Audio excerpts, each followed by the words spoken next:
네, 오늘부터는 제가 십계명 말씀을 전하려고 합니다. 십계명이라고 그러면은 10가지 계명을 하나님께서 저희들에게 알려주신 것인데요. 컬러링 페이지에서 제가 아이들에게 얘기했지만 십계명은 Ten Commandment라고 하고 하나님께서 모세에게 주신 그런 10가지 계명들입니다. 그래서 이번 주부터 여러 주 동안 이제 한두 계명씩 제가 설명을 해드리고 그것이 우리에게 무슨 뜻인지 함께 배우는 그러한 시간을 가지려고 하는데요. 오늘은 여기 설교 제목에 보면 십계명의 서문이다, Preface of the Ten Commandments라고 되어 있죠. 방금 저희들이 읽었던 출애굽기 20장 1절과 2절이 십계명을 시작하기 바로 직전에 하나님께서 알려주시는 서문이라고 합니다.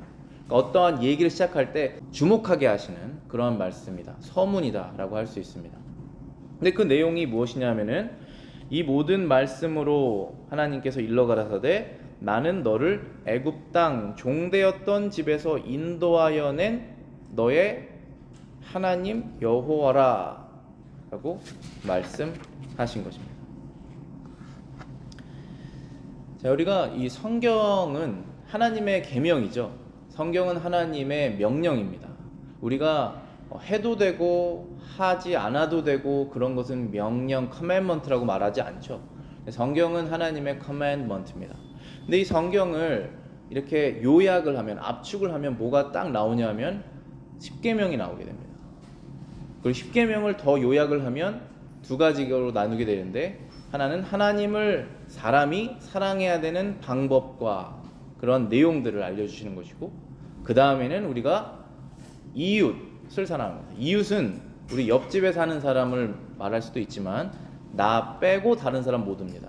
그러니까 나의 배우자도 될 수 있고, 나의 자녀도 될 수 있고, 나의 가족도 될 수 있고, 나 이외의 다른 모든 사람들이 나의 이웃이죠. 네이버죠.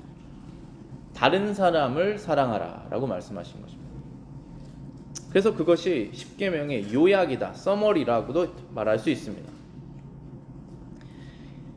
여기 주보에 적어놨습니다. 웨스트민스터 쇼럴 캐티키즘 소유리 문답 42번에도 그렇게 되어 있죠. 십계명의 요지는 무엇입니까? What is the sum of the Ten Commandments? 하면 십계명의 요지는 우리의 마음을 다하고 성품을 다하고 힘을 다하고 뜻을 다하여 우리 하나님을 사랑하고 또 이웃을 자신과 같이 사랑하라는 것이다. 그것이 십계명의 요약입니다.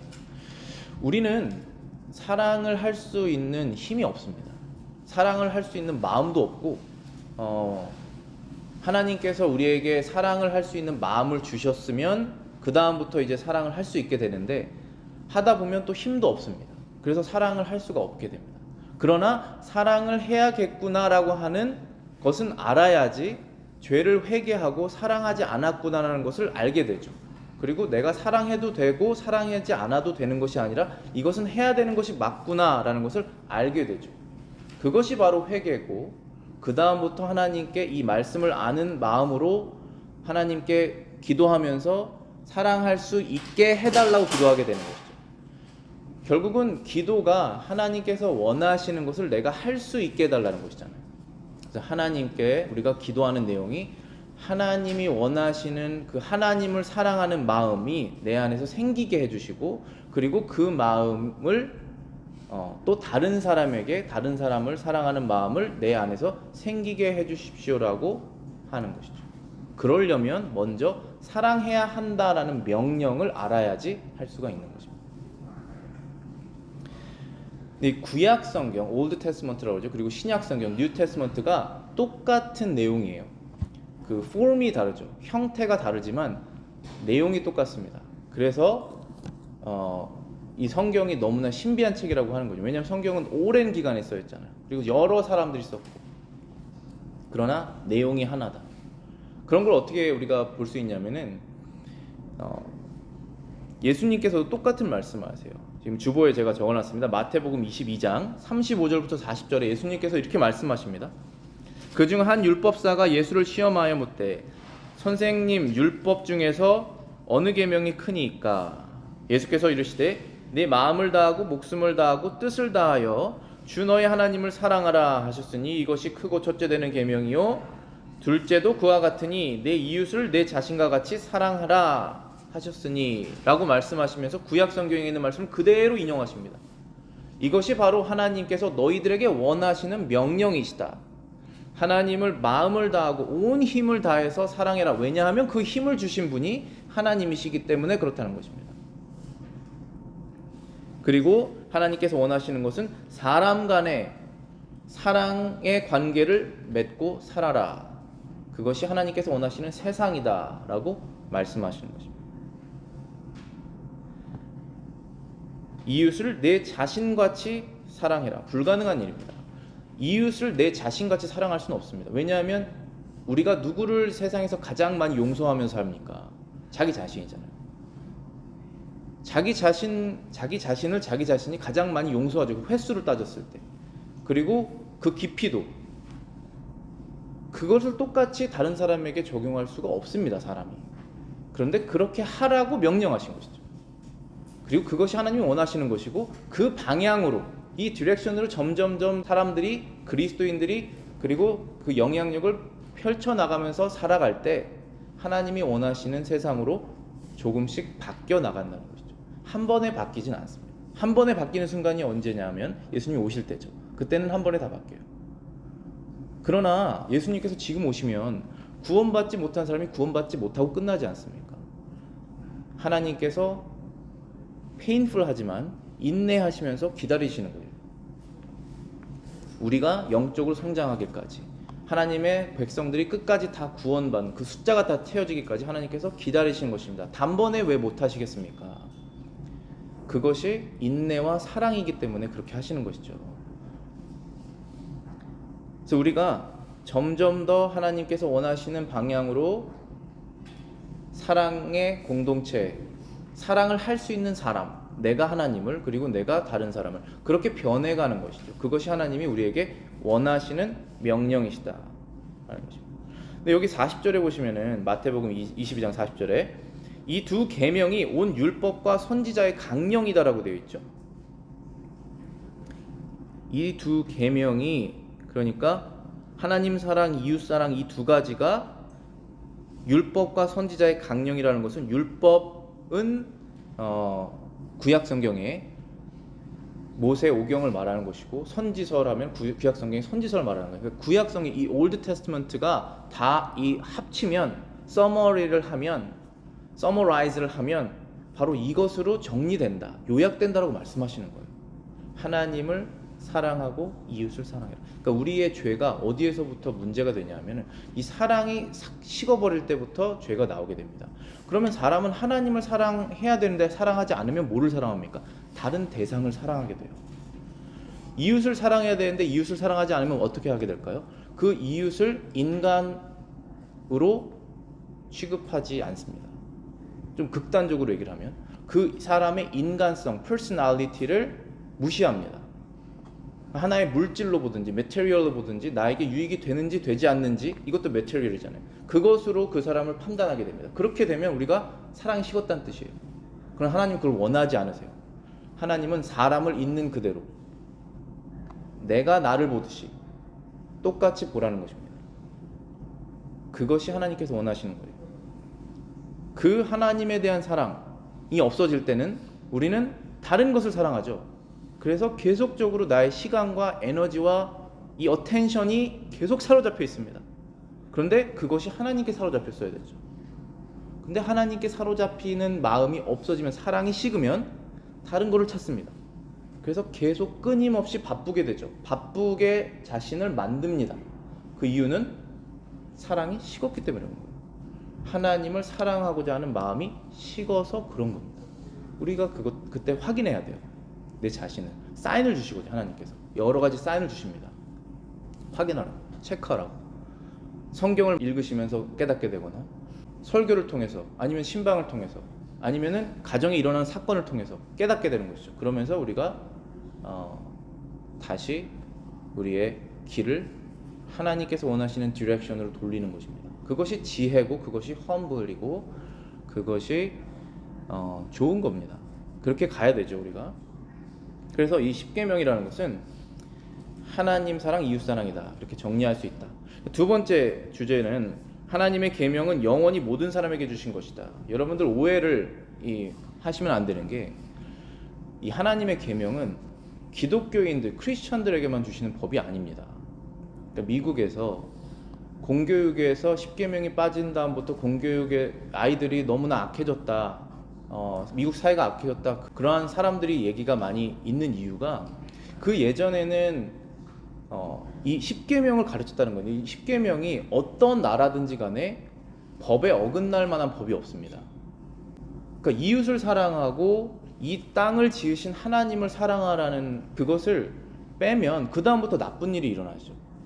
우리가 위로 올라가다 보면 결국 누가 있습니까? 할아버지가 계속 있을 거 아니에요. 그 위에 끝까지 올라가면 누가 있습니까? 아담이 있잖아요. 그렇죠? 아담이 여러분의 조상이 아니라고 믿으시는 분은 다른 조상을 찾으셔야 돼요. 아담이 조상인데 하나님께서 아담에게 말씀하셨던 그 하나님, 우리는 이 기독교의 하나님을 말하는 것이 아니라 이 세상을 만드신 그 하나님을 말하는 것이죠. 그 하나님이 아담에게 알려주셨던 그 도덕법, 이 계명의 법을 시간이 지나서 모세에게 다시 알려주신 것입니다.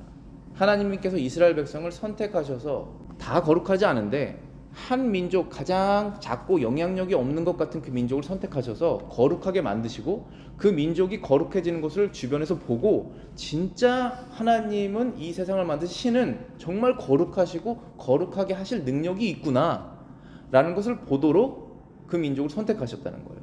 그것이 바로 이스라엘 민족이고, 그 이스라엘 민족을 대표로 지금 모세가 그 법을 받은 것입니다. 그러나 이 법은, 하나님 사랑, 이웃 사랑이라는 것은 모든 사람이, 전 세계에 아담 밑에 태어난 모든 사람들은 다 지켜야 되는 법이라는 것이죠. 이 오해, 이 프레임에서 여러분들이 깨지셔야 돼요. 이 공교육의 프레임에 우리가 살았기 때문에 종교의 자유를 침범하지 말자 이런 식으로 배웠기 때문에 결국은 우리는 진짜 이 세상을 만드신 하나님의 뜻을 알고 싶은 것이지 어떤 종교의 뜻을 알고 싶은 것이 아닙니다.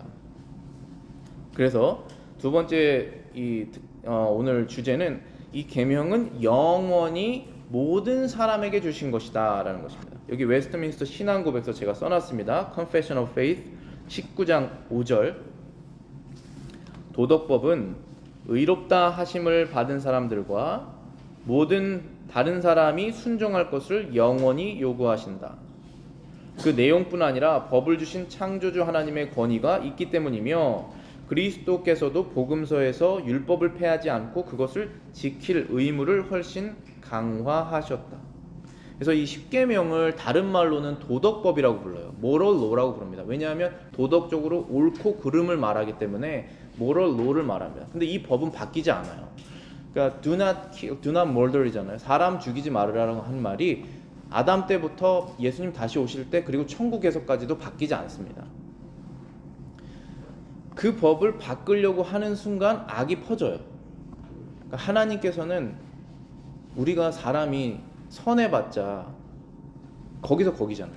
근데 이 선한 것의 끝으로 올라가면 여러분들이 만난 사람 중에 가장 선하더라, 저 사람, 그런 사람이 있을 수 있죠. 그 사람도 하나님의 선엔 비교가 안 될 거 아니겠어요. 그래서 그 사람이 이것은 이렇게 하는 게 맞아 라고 하는 그 말을 따라서 간다면 우리는 그 사람을 나의 세이비어로 보는 거죠. 그게 아니라, 그 사람이 아니라 결국은 이 땅을 지으신 그 하나님, 도덕적으로 모럴리 가장 퍼펙트하신 그 하나님이 말씀하신 법, 그 모럴 로를 따르면서 살아야 된다는 거예요. 왜냐하면 그것이 가장 선한 것이니까. 그래서 그것은 바뀌지 않고 처음부터까지 영원합니다. 만약에 법이 바뀌면 얼마나 피곤합니까? 한 번 정하신 법을 영원히 갑니다. 그런데 그 법이 누구에게만 적용하냐? 크리스천들만 적용되는 게 아니에요. 아담에게 주신 법이잖아요. 그리고 아담 후손들 다 지키라고 주셨잖아요. 여기서 아담 후손이 아닌 사람이 없잖아요. 중간에 문화가 들어와서 다 바뀐 것이지 이 법을 다 지켜야 된다는 것이에요. 그래서 여기에서 의롭다고 받는 사람들, 의롭다고 하심을 받은 사람들과 모든 다른 사람들이 순종할 것을 영원히 요구하신다라고 하는 것이 바로 그 부분입니다. 여기에서 의롭다고 하심을 받은 사람들을 영어로 justified person이라고 하는데, 그 뜻은 하나님께서 이 사람은 이제 죄인이 아니다라고 하는 그 justified 된 사람들을 말하는 거예요. 이 세상에서 죄인이 아닌 사람이 어디 있습니까? 예수 그리스도를 믿어서 그분이 그 사람의 죄를 지고 죽으셨다라는 것을 그 구원을 얻게 된 사람들을 말하는 거잖아요. 그 justified 된, 이게 다른 말로 뭡니까? 크리스천들 말하는 거예요. real 크리스천을 말하는 거예요. 진짜 born again 크리스천들, 지금 죽어도 천국 가는 그 사람들 말하는 거예요. 그 justified 된 사람들 말고도 모든 사람들이라고 그러잖아요. 이 세상에 태어난 모든 사람들은 다 하나님께서 태어나게 하셨잖아요. 생명을 불어넣으셨잖아요. 건강을 주셨잖아요. 생각할 수 있는 능력을 주셨잖아요. 그러면 하나님의 법을 따르는 거, 이 세상이 하나님의 나라니까. 그래서 여러분들 그 프레임에서 벗어나셔야 돼요. 이 십계명, 이 성경은 크리스찬들의 책이 아니에요. 이 책은 아담의 후손들이 다 읽어야 되고 믿어야 될 그 책이고, 예수님은 크리스찬들에만 구원자가 아니라 미국 사람들만 한국 사람들의 구원자가 아니라 전 세계 모든 사람들의 구원자이시라는 거예요. 왜냐하면 다 죄를 졌잖아요. 방법이 없다니까요. 그런 다음에 여기서 그 내용뿐 아니라 법을 주신 창조주 하나님의 권위가 있기 때문이다라고 되어 있습니다. 그 뜻은 뭐냐면 이 십계명의 그 내용 자체가 사람이 만들어낼 수 없을 정도로 완벽하다는 거예요. 그게 우리가 믿는 하나님이에요. 사람이 어떤 법을 만들면, 여러분들도 가정을 관리하시잖아요. 여러분들이 법을 만들어도 완벽하지가 않잖아요. 시간이 지나면 바꿉니다. 그리고 내가 그 법 왜 만들었지 후회하게 됩니다. 그러한 하나님을 믿는 것이 아니죠.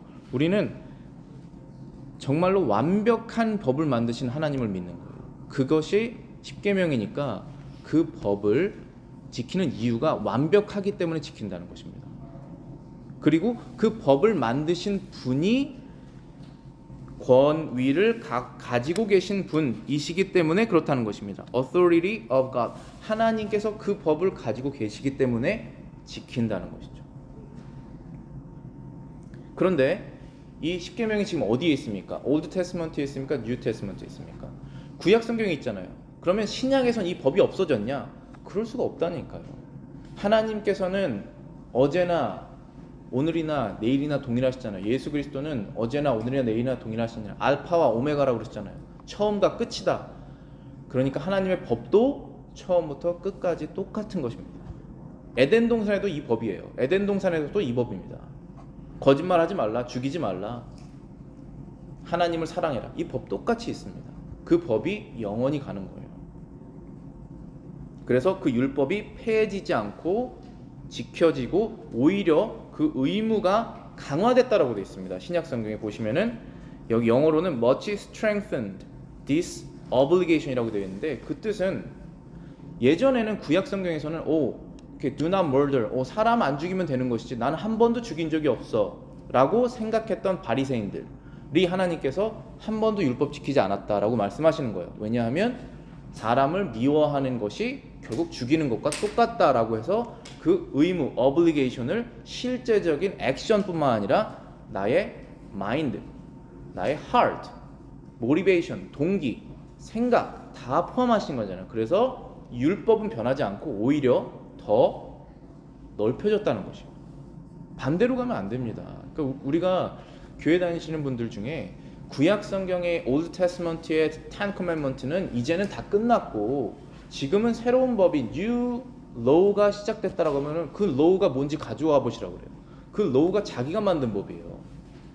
그러면 이단으로 가는 거예요. 이단이 아니라면 믿음이 성장이 절대로 안 됩니다. 왜냐하면 하나님이 만드신 거에 내가 생각을 이렇게 끼워 놓게 되면 그때부터는 하나님 법이 아니에요. 제가 늘 말씀드리잖아요. 여러분들 이민 생활 어려우시잖아요. 이민을 왔으면 이렇게 해야 된다. 지금 2022년이니까 이렇게 해야 된다. 그렇게 되지 않는다니까요.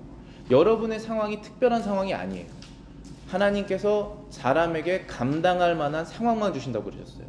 나는 어쩔 수 없이 이거 한다. 그게 한두 번 하나님께서 용납하시지만 그걸 여러분들의 법으로 만드시면 안 된다는 거예요. 그리고 그걸 법으로 만든 사람들끼리 모여서 공동체를 만들면 그것이 교회가 안 됩니다. 교회의 모습을 가졌지만 교회의 능력이 없어요. 사람이 바꿀 수가 없습니다. 그래서 여기 마태복음 5장 17절 20절입니다. 내가 율법이나 선지자를 폐하러 온 줄로 생각하지 말라. 폐하러 온 것이 아니요 완전하게 하려 함이라. 진실로 너희에게 이르노니 천지가 없어지기 전에는 율법의 1.1획도 결코 없어지지 아니하고 다 이루리라. 그러므로 누구든지 이 계명 중에 지극히 작은 것이라도 하나라도 버리고 또 그같이 사람을 가르치는 자는 천국에서 지극히 작다 일컬음을 받을 것이요 누구든지 이를 행하며 가르치는 자는 천국에서 크다 일컬음을 받을 것이니라. 1.1획도 one jot or one title이라고 되어 있는데 히브리어에 아주 작은 한 점도 없어지지 않는다는 것입니다. 그분이 하나님이세요. 우리가 뭐 시대적으로 내 상황적으로 바꿀 수 있는 것이 아니에요. 하나님의 법은. 그 다음 마지막 주제입니다. 하나님의 백성은 죄에서 구원을 받았기 때문에 계명을 지킨다. 하나님의 백성은 죄에서 구원을 받았기 때문에 계명을 지킵니다. 여러분들 이 두 가지를 완전하게 확실히 구별하셔야 돼요. 우리는 구원을 받기 위해서 계명을 지키는 것이 아니에요. 그러면 계명 지키는 사람이 구원받을 거 아니에요. 계명을 지킬 수 있는 사람이 어디 있습니까? 다 지킬 수 있는 사람이 한 명도 없어요.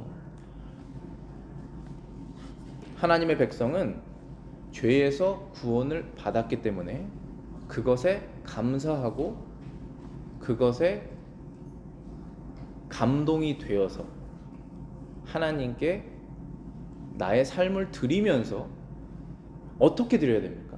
말씀대로 사는 것이 드리는 거잖아요. 그래서 계명을 지키는 거예요.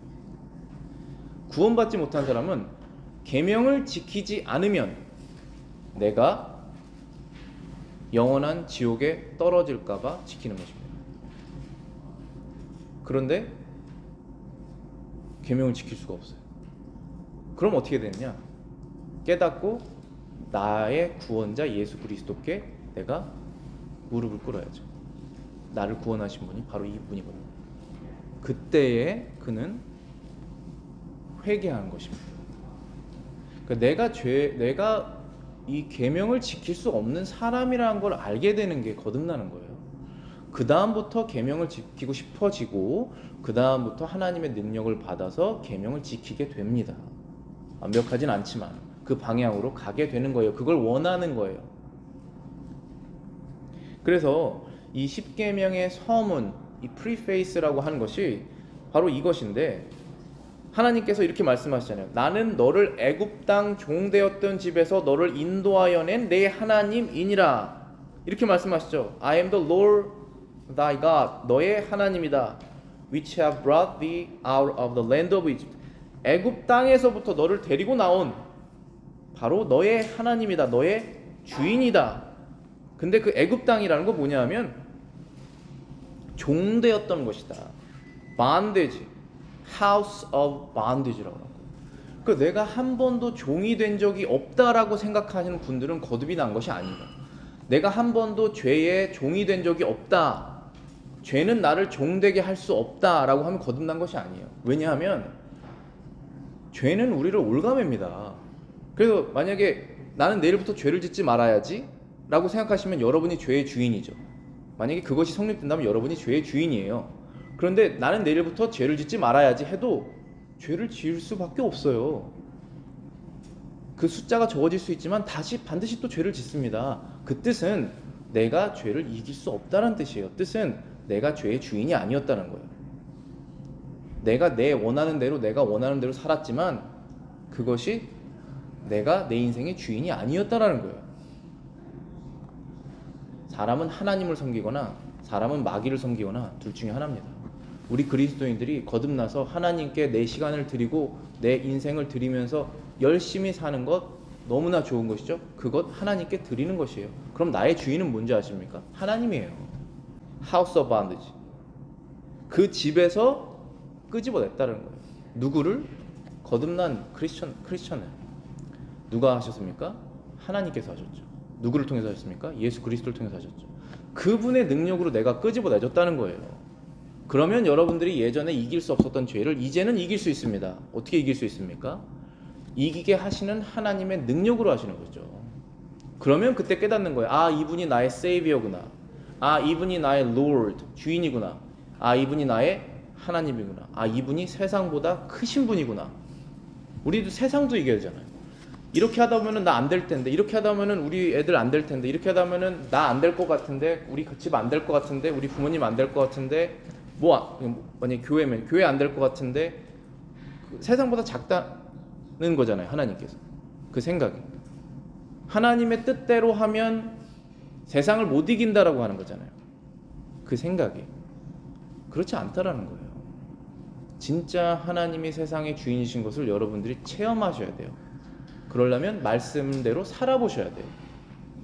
한 번도 살아본 적이 없어요. 구원받지 않은 상태에서는 한 번도 전적으로 하나님을 신뢰해 본 적이 없다니까요. 구원받은 다음부터 하나씩 해보는 거예요. 그러면서 우리가 믿음이 성장하게 되는 것입니다. 그래서 하나님께서 나는 너를 애굽 땅 종대했던 집에서 인도해낸 내 하나님이다. 그러니까 이제 계명을 지켜라는 것입니다.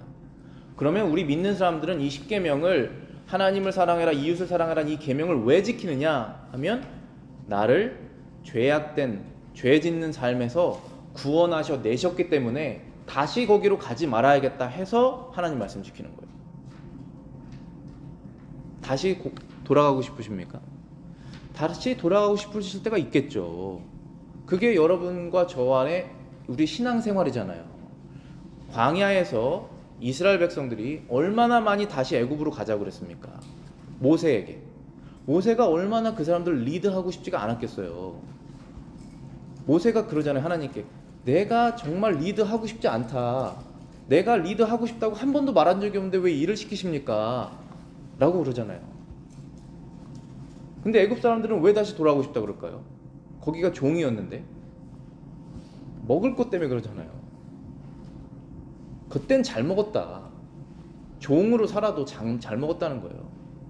차라리 안 먹고 자유롭게 사는 게 낫지 않아요? 나에게 자유를 달라. 이게 미국이 생겨난 이유잖아요. 나에게 자유를 달라. 그러면 내가 진짜 맛없는 거 먹고도 살 수 있다. 그런데 나에게 종처럼 대하면서 먹을 걸 주는 걸 나는 원하지 않는다. 그러지 않습니까? 그게 우리 크리스찬들의 정신이에요. 다시 돌아가면 안 되죠. 우리의 옛사람이 우리를 유혹하는 그러한 죄성들이 일어날 때마다 그것이 순간적으로 우리를 만족하는 것처럼 느껴지지만 만족이 없다라는 것을 우리가 깨달았잖아요. 그러면 다시 회개하고 진짜 만족을 주는 것, 이 오랫동안 만족을 주는 것. 그러니까 오랫동안 가는 게 진짜입니다. 잠깐은 다 거짓이에요. 오랫동안 만족을 주는 것. 여러분들 이 땅이랑 하늘과 중에 어느 게 더 오래 갑니까? 천국이 더 오래 가잖아요. 왜냐면 이 땅은 마치는 날이 있잖아요. 그러니까 더 오래 있는 것에 우리의 마음을 둬야 되는 것이 사실상 맞죠. 그 방법 그쪽으로 가라는 것입니다. 하나님께서. 그래서 여기 누가복음 제가 읽고 이제 마칠 것인데요. 1장 68절부터 75절에 이 내용은 뭐냐면은 이제 예수님이 태어나셨어요. 예수님이 태어나셨을 때 세례 요한의 아버지가 예수님이 태어나신 것을 보고 이제 찬송하는 그러한 내용입니다. 그 내용을 제가 읽어드리겠습니다. 누가복음 1장 68절부터 75절입니다. 찬송하리로다 주 이스라엘의 하나님이여 그 백성을 돌보사 속량하시며 우리를 위하여 구원의 뿔을 그 종 다윗의 집에 일으키셨으니 이것은 주께서 예로부터 거룩한 선지자의 입으로 말씀하신 바와 같이 우리 원수에게서와 우리를 미워하는 모든 자의 손에서 구원하시는 일이라. 우리 조상을 긍휼히 여기시며 그 거룩한 언약을 기억하셨으니 곧 우리 조상 아브라함에게 하신 맹세라. 우리가 원수의 손에서 건지심을 받고 종신토록 주의 앞에서 성결과 의로 두려움 없이 섬기게 하리라 하셨느니라. 자, 여기 75절에 종신토록 주의 앞에서 성결과 의로 두려움 없이 섬기게 하리라 하셨도다. 여기 주보에 그 프린트가 좀 잘렸는데요. 제가 읽어드리면은 In holiness and righteousness before Him all the days of your life. 우리가 예수님께서 태어나셨다는 뜻은 뭐냐면 하나님 앞에서 하나님을 거룩하게 섬길 수 있게 되었다는 것입니다. 이 10계명은 여러분과 제가 하나님 앞에서 거룩하게 우리의 삶을 드리기 위해서 지키는 것이지, 이 계명을 지켜서 하나님께 벌을 받고 지옥에 갈까봐 그래서 지키는 것이 아니라는 거예요. 그러나 거듭나지 않았다면 이 법대로 하나님께서 심판하실 것은 맞으세요. 그 차이점을 여러분들이 잘 기억하시고 여러분들이 자유롭게 그리고 기쁘게 그리고 자발적으로 하나님께 이 법을 지켜서 여러분 삶을 들이시는 축복을 누리시기를 바라겠습니다.